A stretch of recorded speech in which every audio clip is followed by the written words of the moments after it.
दोस्तों स्वागत है आपका मेरे YouTube चैनल इंग्लिश बाबू पर। और आज मैं फिर हाजिर हूँ आपके साथ एक नई स्टोरी लेकर।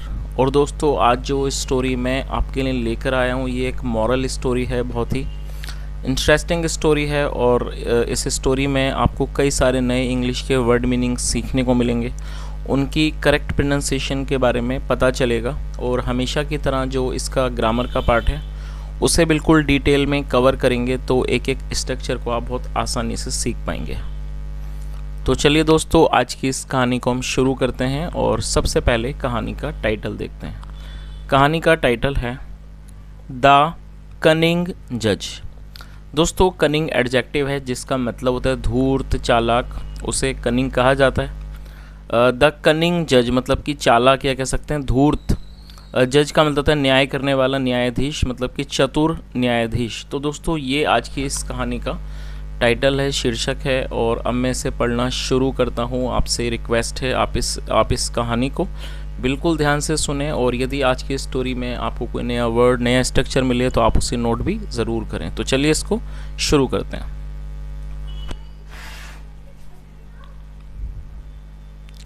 Once upon a time there lived a sparrow in a tree। क्या मतलब हुआ दोस्तों? ये जो हमारा वाक्य है ये पास्ट इंडेफिनिट का अफर्मेटिव वाक्य है जहाँ वर्ब की सेकंड फॉर्म का प्रयोग किया जाता है। लिव का मतलब होता है किसी जगह पर रहना, निवास करना, और सेकंड फॉर्म है लिव्ड। तो ये हमारा पास्ट इंडेफिनिट का अफर्मेटिव वाक्य है। क्या मतलब हुआ इस लाइन का? वंस अपॉन अ टाइम, एक समय की बात है। There lived a sparrow in a tree. Sparrow का मतलब गौरैया। एक पेड़ पर एक गौरैया रहती थी। He was very happy to have a beautiful and comfortable nest of his own in the tree. क्या अर्थ हुआ? He was very comfortable, he was very happy मतलब वह बहुत ज़्यादा खुश था। और दोस्तों का शायद इसको शी होना चाहिए, तो मे बी मिसप्रिंट हो सकता है यहाँ पर। ही वॉज वेरी हैप्पी, तो इसे शी समझ रहे। शी वॉज वेरी हैप्पी मतलब वह बहुत ज़्यादा खुश थी। टू हैव अ ब्यूटीफुल मतलब हैव मतलब प्राप्त कर पाकर, अ ब्यूटीफुल एक सुंदर, एंड कंफर्टेबल मतलब कि आरामदायक, नेस्ट घोंसला पाकर, ऑफ हिज ओन अपना खुद का, इन द ट्री पेड़ पर। The sparrow used to fly to far off places to pick at grains from so many fields. क्या अर्थ हुआ दोस्तों? इस वाक्य में यूज टू का प्रयोग किया गया है। और यूज टू का प्रयोग पास्ट के वाक्यों में कंसिस्टेंसी को दिखाने के लिए किया जाता है। जब आप पास्ट में ये दिखाना चाहते हैं कि पास्ट में कोई काम बराबर हुआ करता था तो वहाँ पर यूज टू का प्रयोग किया जाता है। और यूज टू के बाद वर्ब की फर्स्ट फॉर्म लगाई जाती है। तो इस लाइन का क्या अर्थ हुआ? The sparrow use to fly to far off places. जो स्पैरो थी, जो गौरैया थी, वो दूर, फार ऑफ प्लेसेस मतलब कि दूर इलाकों में, दूर के क्षेत्रों में उड़ा करती थी। यूज टू फ्लाई, फार मतलब दूर के इलाकों में उड़कर जाया करती थी। टू पिक उठाने के लिए, एट ग्रेन्स अनाज के दानों को उठाने के लिए, फ्रॉम सो मैनी फील्ड्स कई खेतों से, फुल ऑफ क्रॉप्स जो कि फसल से भरे हुए होते थे। एट द सनसेट मतलब कि सूर्यास्त पर, सूरज के अस्त होने पर, he would return to his perch, और वो अपने ठिकाने पर, पर्च मतलब ठिकाना, और वो अपने ठिकाने पर वापस आ जाती थी। चलिए आगे देखिए। One day the sparrow ate his fill but could not return to his nest. क्या अर्थ हुआ? वन डे एक दिन, द स्पैरो जो स्पैरो थी गौरैया, एट हिज फिल। और दोस्तों ये ईट की सेकंड फॉर्म है। ईट का मतलब खाना और सेकंड फॉर्म है एट। एट हिज फिल मतलब उसने मन भरकर खाना खाया, मन भरकर खाया। But could not return to his nest, लेकिन वो अपने नेस्ट पर मतलब अपने घोंसले पर वापस नहीं लौट सकी। Because of the heavy rains मतलब भारी वर्षा के कारण वो अपने घोंसले पर वापस नहीं लौट सकी। Because of the heavy rains which continued for the whole night, जो पूरी रात जारी रही। कंटिन्यू का मतलब जारी मतलब जो, और ये विच जो है बारिश के लिए प्रयोग किया गया, मतलब जो पूरी रात जारी रही। The sparrow had to spend the whole night in a big banyan tree a little distance away from home. क्या अर्थ हुआ दोस्तों? इस वाक्य में हैड टू का प्रयोग किया गया है। हैड टू का प्रयोग पास्ट के वाक्यों में किसी भी तरह की मजबूरी को दिखाने के लिए किया जाता है। और इस तरह का जो वाक्य है वो पास्ट फोर्स्ड एक्शन सेंटेंस कहलाता है। तो इस लाइन की हिंदी क्या हुई? The sparrow had to spend the whole night in a big banyan tree, मतलब जो स्पैरो थी, जो गौरैया थी, had to spend the whole night, उसे पूरी रात गुजारनी पड़ी, इन अ बिग बनियान ट्री, एक बड़े बरगद के पेड़ पर, अ little distance away from home, जो कि उसके घर से थोड़ी दूरी पर था। चलिए आगे देखिए।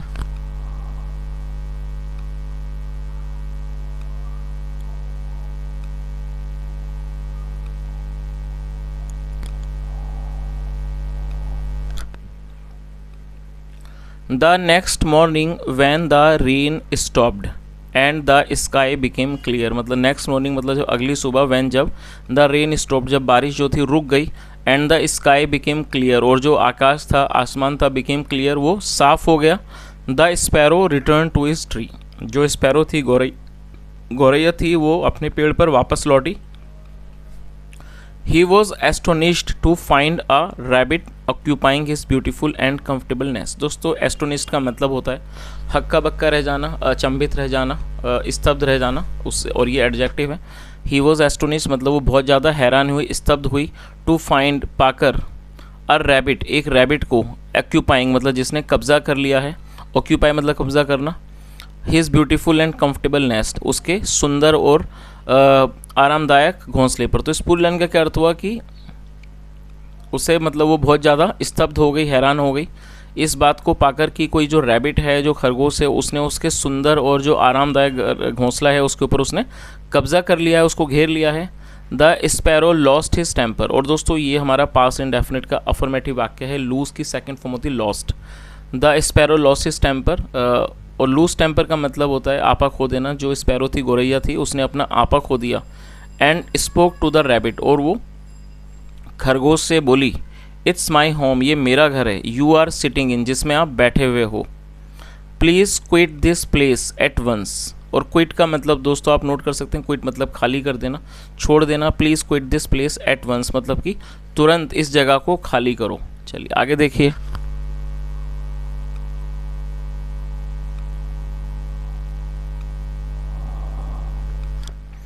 डोंट टॉक लाइक फूल्स, क्या अर्थ हुआ? डोंट टॉक लाइक फूल्स मतलब मूर्खों की तरह बात मत करो। रिप्लाइड द रैबिट, खरगोश ने जवाब दिया। Trees, rivers and lakes don't belong to anyone, क्या अर्थ हुआ? उसने क्या कहा कि पेड़, नदियाँ और झीलें डोंट बिलोंग टू एनीवन, वो किसी को भी मतलब किसी की भी नहीं होती हैं। प्लेसेस लाइक दीज, जो जगह होती हैं इस तरह की, are yours only so long as you are living in. तो उसने क्या जवाब दिया कि इस तरह की जो जगहें होती हैं वो आपकी जब तक होती हैं जब तक आप वहाँ रहते हो। If someone else occupies it in your absence, यदि कोई और उसको ऑक्यूपाई कर लेता है मतलब उस पर आ जाता है, उस पर कब्जा कर लेता है, it occupies it in your absence, आपकी अनुपस्थिति में। It belongs to the new occupant, वो जो है बन जाता है, किसका बन जाता है? ऑफ द न्यू ऑक्यूपेंट, मतलब जो वहाँ पर जो नया रहने वाला है, जो ऑक्यूपेंट है, वो उसका बन जाता है। सो इसलिए गो अवे, यहाँ से चले जाओ, and don't disturb me any more, और मुझे और ज़्यादा और मुझे तंग मत करो। चलिए आगे देखिए। But the sparrow was not satisfied with this illogical reply, क्या अर्थ हुआ? दोस्तों आप इस वर्ड को नोट कर सकते हैं, इलॉजिकल एडजेक्टिव है जिसका मतलब होता है तर्कहीन। ऐसी बात जिसमें कोई भी तर्क ना हो उसे इलॉजिकल कहा जाता है, और ये एडजेक्टिव है। तो इसका अर्थ क्या हुआ? बट, लेकिन the sparrow was not satisfied, और दोस्तों सेटिस्फाइड का मतलब होता है संतुष्ट, और ये भी एक एडजेक्टिव है। लेकिन जो स्पैरो थी, गौरैया थी, वॉज नॉट सेटिस्फाइड, वो संतुष्ट नहीं थी विद दिस लॉजिकल रिप्लाई, मतलब इस तर्कहीन जवाब से जो स्पैरो थी, गौरैया थी, वो संतुष्ट नहीं थी। ही सैड, उसने कहा, let's ask a person of wisdom, मतलब चलो आओ किसी विजडम मतलब किसी अक्लमंद आदमी से या बुद्धिमान व्यक्ति से पूछते हैं। एंड ओनली देन, और सिर्फ तभी, our case will be settled, फिर तभी जो हमारा मामला है वो निपटेगा, मतलब तभी हमारा जो मामला है उसका निपटारा होगा। एट इज डिस्टेंस मतलब कि थोड़ी दूरी पर, फ्रॉम द ट्री पेड़ से थोड़ी दूरी पर, there lived a wild cat, एक वाइल्ड कैट मतलब एक जंगली बिल्ली रहती थी। The cat somehow overheard the discussion that took place between the sparrow and the rabbit. क्या अर्थ हुआ? और दोस्तों ये भी हमारा पास्ट इंडेफिनिट का अफर्मेटिव वाक्य है जहाँ सेकंड फॉर्म का प्रयोग किया गया है। ओवर हियर का मतलब होता है छुप कर किसी की बातों को सुनना, और ये सेकंड फॉर्म में ओवरहर्ड। तो क्या अर्थ हुआ?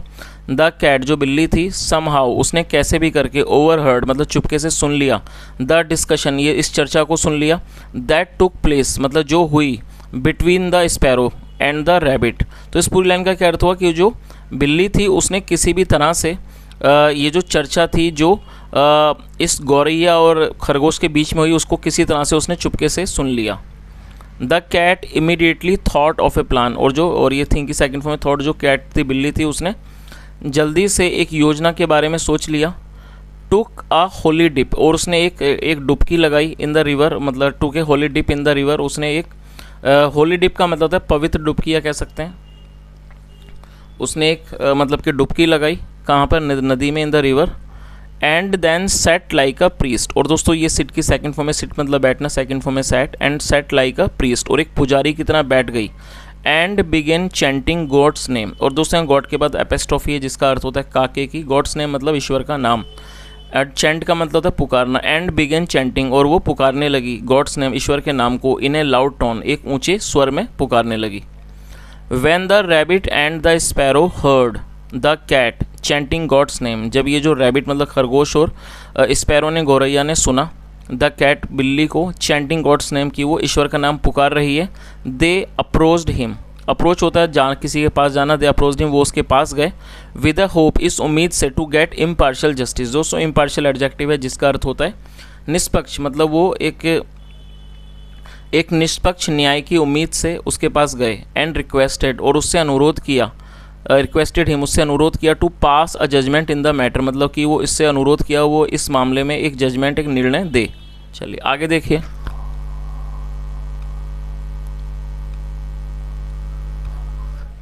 The cat became very happy, और दोस्तों ये भी पास्ट इंडेफिनिट का अफर्मेटिव वाक्य है जहाँ सेकंड फॉर्म का प्रयोग किया गया है। बिकम का मतलब होता है बनना, और ये second form became. The cat became very happy, जो कैट थी बिल्ली थी वो बहुत खुश हो गई। To have both of them, उन दोनों को पाकर, इन फ्रंट ऑफ हिम उन दोनों को अपने सामने पाकर। He pretended to listen to their argument, और दोस्तों प्रिटेंड का मतलब होता है दिखावा करना, कोई भी नाटक करना, सेकंड फॉर्म में प्रिटेंडेड।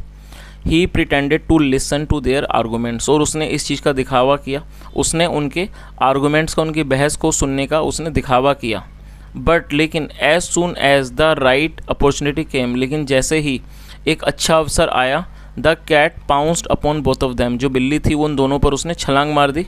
एंड किल्ड, और उनको मार दिया। एंड एट देम टुगेदर, और उनको एक साथ खा लिया। विद ग्रेट रिलिश, बहुत ज़्यादा स्वाद के साथ उन दोनों को एक साथ उसने खा लिया। चलिए दोस्तों अब इस कहानी का जो मॉरल है वो भी एक बार देख लेते हैं कि इस कहानी का मॉरल क्या है। टसल ओवर ट्रिफल मैटर्स में sometimes lead to a certain disasters. का अर्थ हुआ दोस्तों टसल का मतलब होता है झगड़ा, और ट्रिफल मैटर्स का मतलब होता है छोटी मोटी बातें, मतलब जो झगड़ा होता है छोटी मोटी बातों के ऊपर, में sometimes lead to a certain disaster, वो कई बार एक बड़े आपदा की तरफ वो हमें ले जा सकता है। चलिए तो दोस्तों मैं उम्मीद करता हूँ कहानी आपको अच्छी लगी होगी, साथ में मॉरल भी आपको अच्छे से समझ आया होगा। जैसा हमने देखा कि ये जो इनका मसला था बहुत ही छोटा सा मसला था, लेकिन इन दोनों ने मतलब कि जो स्पैरो थी, गौरैया थी उसने, और जो खरगोश था उसने इस छोटे से मसले को आपस में सुलझाने के बजाय उन्होंने इस बात को बढ़ा दिया, और वो एक ऐसे व्यक्ति के पास गए कि जिसने उन दोनों को ही मार दिया। तो यहाँ पर इस मॉरल के बारे में बताया गया है कि कई बार जो बहुत छोटी छोटी जो चीज़ें हैं, जो झगड़े झंझटें छोटी छोटी बातों पर, वो कई बार बहुत ही बड़ी आपदाओं की ओर ले जाते हैं। तो हमें इन चीज़ों से भी सतर्क रहना चाहिए कि छोटी छोटी बातों को कभी भी हमें उनको बढ़ाना नहीं चाहिए, और छोटी मोटी बातों को इग्नोर ही कर देना बेहतर होता है। तो दोस्तों ये आज की कहानी थी। यदि कहानी अच्छी लगी हो तो आप ज़रूर लाइक करें, शेयर भी करें, और चैनल को सब्सक्राइब करें। और हमेशा की तरह मैं आपको आज भी होमवर्क दूंगा, मैं आपको 2 वर्ड्स दूंगा, आपको उनका प्रयोग करके 2 वाक्य बनाने हैं। चलिए आप उन्हें नोट कर लीजिए। पहला वर्ड है प्रिटेंड। तो दोस्तों आपको एक वाक्य बनाना है जहाँ पर आपको इस वर्ड का प्रयोग करना है। आप चाहें तो फर्स्ट फॉर्म का प्रयोग कर सकते हैं प्रिटेंड का, चाहें तो सेकंड फॉर्म प्रिटेंडेड का प्रयोग कर सकते हैं। चलिए अब आप दूसरा वर्ड भी लिख लीजिए। दूसरा वर्ड है दोस्तों एट। ATE दोस्तों, ये ईट की सेकंड फॉर्म है। ईट का मतलब होता है खाना और सेकंड फॉर्म है एट, ATE। तो आपको एक वाक्य बनाना है जहाँ पर आपको इस वर्ड का प्रयोग करना है। तो इस तरह से दोस्तों मैंने आपको 2 वर्ड्स दिए हैं, आपको इन दोनों का प्रयोग करके 2 सेंटेंसेस बनाने हैं और आपको इन्हें कमेंट सेक्शन में बताना है। तो दोस्तों यहाँ तक सुनने के लिए थैंक यू सो मच। यदि आपका कोई सुझाव हो और यदि आप कहानी के बारे में कुछ कहना चाहें तो आपका बहुत स्वागत है। यहाँ तक सुनने के लिए thank you so much. Have a nice day and bye.